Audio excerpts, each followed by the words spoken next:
रजीम बिस्मिल्लाहिर्रहमानिर्रहीम अज़ीज़ तलबा व तालिबात अस्सलामु अलैकुम वरहमतुल्लाहि वबरकातुहू। आज छु मजमून दुय्यम जमात उर्दू। आज छु मजमून दुय्यम जमात उर्दू। मौजू छु तंदुरुस्ती हजार नियामत है। तंदुरुस्ती गई, तंदुरुस्ती क्या गई? तंदुरुस्ती को सेहतमंद रोजन, सेहतमंद यानी जू ठीक ठाक आसन, बगैर बेमारियों जू आसन, तथ तंदुरुस्त आसन। सेहतमंद इंसान तंदुरुस्त आसन, यह तंदुरुस्त। तंदुरुस्ती हजार नियामत है, यानी हजारों नियामतों खुद बेहतर सेहतमंदी, या सेहतमंदी हसा सास बदो नियामतों खुद अफजल। सबक सोन तंदुरुस्त और सेहतमंद जिस्म के लिए ताज़ा हवा चाहिए। तंदुरुस्त रोजन खतर, सेहतमंद रोजन खतर कुछ चीज सारे खुद गोडे जरूरत? ताज़ा हवा। ताज़ा हवा कती? सुबह अगर सुल वथान पत चक्रस नारान तम सात हवा गस वुचन सह कोता ताज़ तो साफ आसान।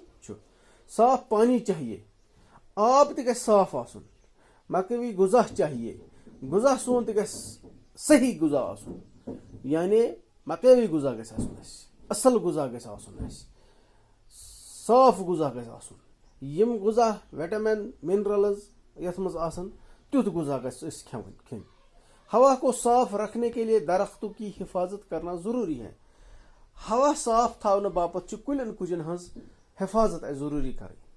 उबला हुआ पानी साफ होता है, उबाला हुआ पानी साफ होता है, यानी यथ ग्रख दिन आबस सह साफ आब आसान, इसलिए पानी उबाल कर पीना चाहिए। तवे पज आब ग्रख दिथ चुन। मकवी गुजा में दूध और गोश्त शामिल है। दूध सही गुजा, गोश्त माज सही गुजा। ताज़ा फल, दालें और सब्जियां भी ताकतवर गुजा है। ताज़ा फल खीन, ताज़ा मेव खुन, दाल खीन, सब्जी खीन, यम चीज इंसानस सेहत बख्शान, यम इंसानस सेहत बख्शान। अम चीज खेन सत तवे एक इंसान वोनमुत कि तंदुरुस्त हजार नियामत है। सेहतमंद इंसानस मज सेहतमंद दिमाग ते आसान, यानी जिस्म यस ठीक आस, ताकतवर आस, बेमारियों बगैर आस, तम सुन दिमाग ते आस तेज, तम सुन दिमाग ते आस तेज। तो यह सोन सबक आज, इसलिए अत सबकस मज थो खास याद कि अस पज हवा साफ थवन, हवास मज पज गंदगी फहलावन कह। हवा पज साफ, हवा सान खतर जरूरी।